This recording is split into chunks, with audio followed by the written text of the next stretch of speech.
Hello friends, कैसे हैं आप सभी लोग। फ्रेंड्स, स्वागत है आपका शुक्ला स्टडी सर्कल पर। मैं अंशु शुक्ला आपका स्वागत करता हूं। फ्रेंड्स, आज का चैप्टर बहुत ही इंटरेस्टिंग होने वाला है और सबसे ज़्यादा खुशी की बात है कि आज क्लास 6 हिस्ट्री का ये लास्ट चैप्टर है और इस चैप्टर से भी आप लोगों को बहुत कुछ जानने को मिलेगा जो आपके सीटेट के एग्ज़ाम के पॉइंट ऑफ व्यू से बहुत महत्वपूर्ण है। इस चैप्टर में हम लोग स्तूपों को देखेंगे, मंदिर, कुछ महत्वपूर्ण बुक जिनसे एक क्वेश्चन पक्का बनता है, और पुराणों के बारे में जानेंगे कि पुराण क्या होते हैं, हिंदू ग्रंथों के बारे में जानेंगे और जितने भी महत्वपूर्ण पॉइंट हैं उन सभी के बारे में हम लोग आज इस चैप्टर में डिस्कस करेंगे। तो चलिए शुरू करते हैं अपना चैप्टर। और अगर आप लोग चैनल पर नए हैं तो प्लीज़ वीडियो को लाइक कर दें, चैनल को सब्सक्राइब कर दें, क्योंकि यहाँ पे आप लोगों को पूरा सीटेट का सिलेबस करवाया जाएगा, वो भी बिल्कुल फ्री में।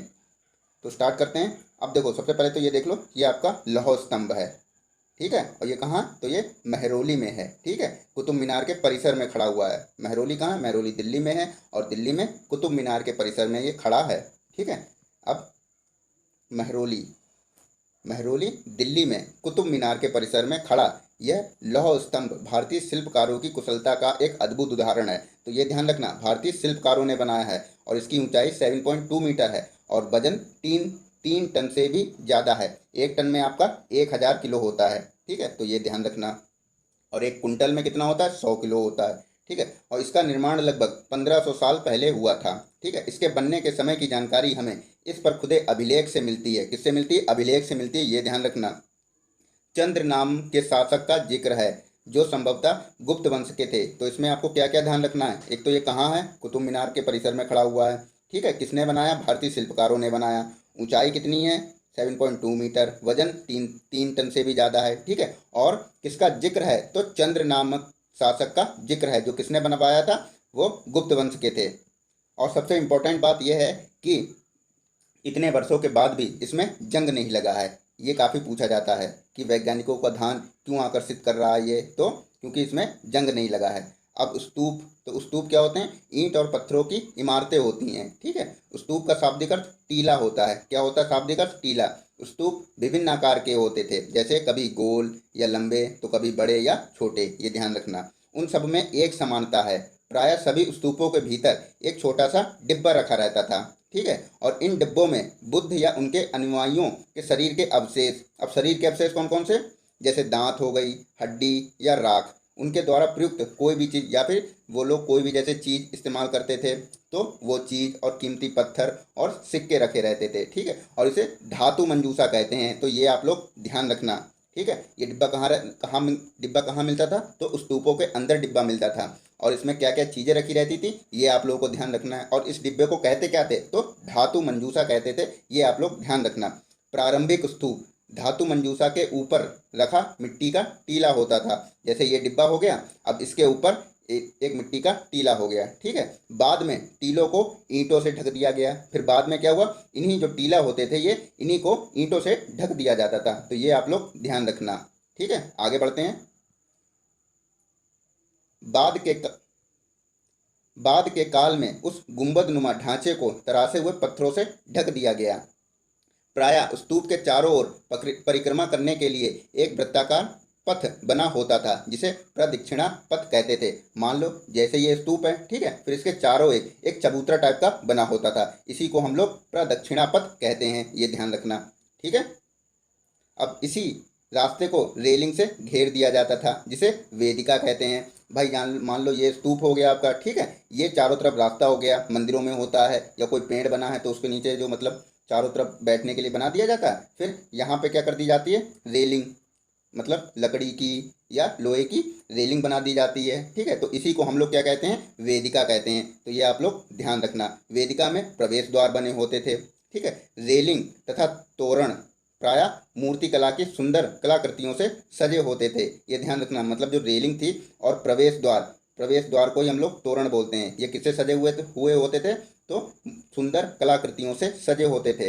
अमरावती में कभी एक भव्य स्तूप हुआ करता था। अमरावती कहाँ, आंध्र प्रदेश से जो अलग हुआ, अमरावती नहीं, सॉरी, आंध्र प्रदेश की राजधानी है अमरावती, ठीक है। लगभग 2000 साल पहले इस स्तूप को सजाने के लिए शिलाओं पर चित्र उकेरे गए।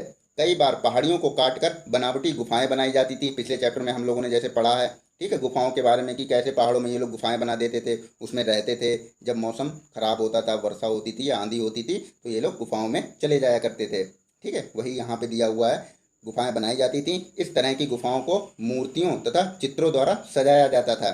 इस काल में कुछ आरंभिक हिंदू मंदिरों का भी निर्माण किया गया। अब इन मंदिरों में विष्णु, शिव, दुर्गा जैसी देवी देवताओं की पूजा होती थी। ठीक है, आगे बढ़ते हैं। मंदिरों का सबसे महत्वपूर्ण भाग क्या होता है? गर्भगृह होता है, जहाँ मुख्य देवी या देवता की मूर्ति को रखा जाता था। ठीक है, जैसे कोई मंदिर है और जहाँ पे मेन देवी या देवता की मूर्ति है, तो उसी को हम लोग गर्भगृह कहते हैं। इसी स्थान पर पुरोहित धार्मिक अनुष्ठान करते थे और भक्त पूजा करते थे। ठीक है, एक एक लाइन ये ध्यान रखना आप लोग। अक्सर गर्भगृह को एक पवित्र स्थान के रूप में दिखाने के लिए भीतर गांव जैसे मंदिर में उसके ऊपर काफ़ी ऊंचाई तक शिखर का निर्माण किया गया। अधिकतर मंदिरों में मंडप नाम की एक जगह होती थी। यह एक सभागार होता था जहां लोग इकट्ठा होते थे। ठीक है, अब सबसे पहले ये जान लो गर्भगृह के बारे में। आप लोग को जानना है कि गर्भगृह क्या है। ठीक है, तो ये पवित्र स्थान होता है, यहीं पे मेन देवता की मूर्ति रखी होती है। मंडप ध्यान रखना, मंडप क्या होता है? तो ये एक सभागार होती है जहाँ लोग इकट्ठा होते हैं। तो इन दोनों वर्डों को आप लोगों को ध्यान रखना है। ठीक, अब ये मंदिर है, ये मंदिर है, ये भीतरगांव मंदिर, ये उत्तर प्रदेश के भीतरगांव का एक आरंभिक मंदिर है। और इसकी विशेषता क्या है? तो ये 1500 साल पहले पकी ईंट तथा पत्थरों से बनाया गया है, ये आप लोग ध्यान रखना। और ये महाबलीपुरम के एकाश्म मंदिर हैं, तो ये आप लोग ध्यान रखना। ठीक है, अब महाबलीपुरम और ऐहोल में पत्थरों से बने कुछ उत्कृष्ट मंदिर हैं। अब महाबलीपुरम का एकाश्म मंदिर, तो प्रत्येक मंदिर एक ही पहाड़ी को तराश कर बनाया गया, इसीलिए इन्हें एकाश्म या मोनोलिथ कहा गया। ये आप लोग ध्यान रखना, एक ही पहाड़ी को तराश कर मतलब काट छांट कर उसी से मंदिर बना दिया गया, इसीलिए इनको एकाश्म मंदिर कहा गया। एकाश्म या मोनोलिथ ईंटों से बनाए जाने वाले मंदिरों से बिल्कुल भिन्न होते थे। कौन से मंदिर? जो पहाड़ी काट कर बनाए जाते थे। अब ये क्यों भिन्न होते थे? क्योंकि ईंट से बनी इमारतों में नीचे से ईंटों को एक एक जोड़ते हुए ऊपर की ओर ले जाते हैं। मान लो जैसे एक ये ईंट रखी, ये ईंट रखी, ये, तो इस तरीके से हम लोग नीचे से ऊपर की ओर जाते थे। ठीक है, और जबकि जब चट्टानों से जो मंदिर बनाते थे तो ऊपर से नीचे के क्रम में, मतलब ऊपर से चट्टानों को तराशते हुए या काटते हुए मंदिर बनाते थे। तो ये आप लोग ध्यान रखना, ईंटों से मंदिर बनते थे तो नीचे से ऊपर की ओर जाते हैं, और जो चट्टानों से मंदिर बनते हैं तो ऊपर से नीचे की ओर आते हैं। ये आप लोग ध्यान रखना। ऐहोल का दुर्गा मंदिर लगभग 1400 साल पहले बनाया गया था। ठीक है, उड़ीसा का जैन मठ एक पहाड़ी को खोदकर 2 मंजिल इमारत को बनाया गया। इन्हीं कमरों में जैन भिक्षु रहते थे और ध्यान करते थे। तो ये है 2 मंजिला मंदिर। ठीक है, और ये कमरे बने हुए हैं, तो देख लो आप लोग। आगे बढ़ते हैं। इसी तरह के शानदार ढांचों का निर्माण करने वाले शिल्पकारों को सारा खर्च संभवतः राजा रानी देते थे। शिल्पकार कौन? जो ये मंदिरों को बनाते थे या पहाड़ियों को काटकर जो मंदिर बनाते थे, उनको राजा रानी क्या देते थे? सारा खर्च देते थे, जो भी खर्च आता था। इसके अतिरिक्त इन स्तूपों या मंदिरों में आने वाले भक्त जो उपहार लाते थे, उनसे इमारत की सजावट की जाती थी। ठीक है, तो ये आप लोग ध्यान रखना। जैसे हाथी दांत का काम करने वाले श्रमिकों के संघ ने सांची के एक अलंकृत प्रवेश द्वार बनाने का खर्च दिया था। ये ध्यान रखना, वेरी इंपॉर्टेंट है। इसने हाथी दांत का काम करने वाले श्रमिकों ने, ठीक है, श्रमिकों के संघ ने सांची का जो प्रवेश द्वार है उसको बनाने का खर्च दिया था। आगे बढ़ते हैं।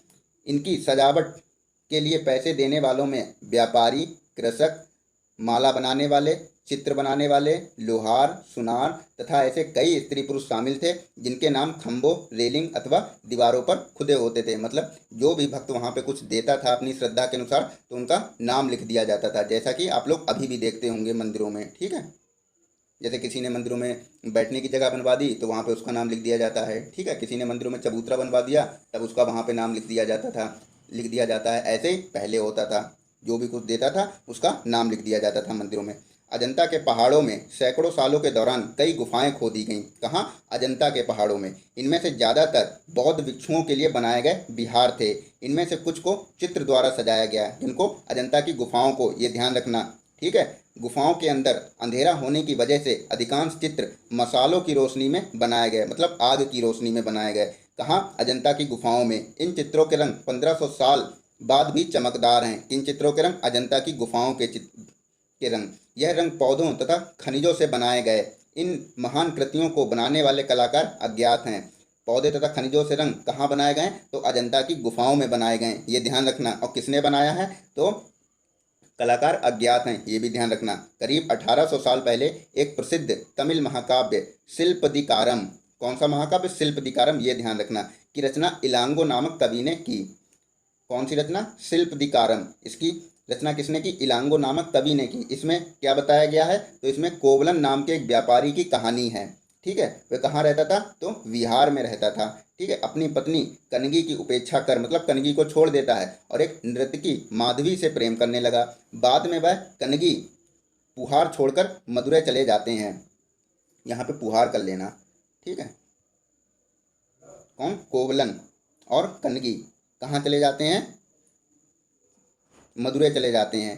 ठीक है, वहाँ पांड्य राजा के दरबार में जोहरी ने कोवलन पर चोरी का झूठा आरोप लगाया, जिस पर राजा ने उसे प्राणदंड दे दिया। कनगी, जो कि उसकी पहली पत्नी थी, उससे अभी भी प्रेम करती थी, इसी अन्याय के कारण दुख और रोष से भराई और उसने मदुरै शहर का विनाश कर डाला।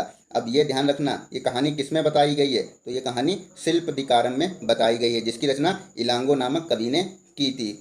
ठीक है, और ये भी ध्यान रखना, किसने मदुरै शहर का विनाश कर डाला? तो कनगी ने, जो उसकी पहली पत्नी थी। ठीक है, और माधवी कौन थी? तो जिससे वह प्रेम करता था।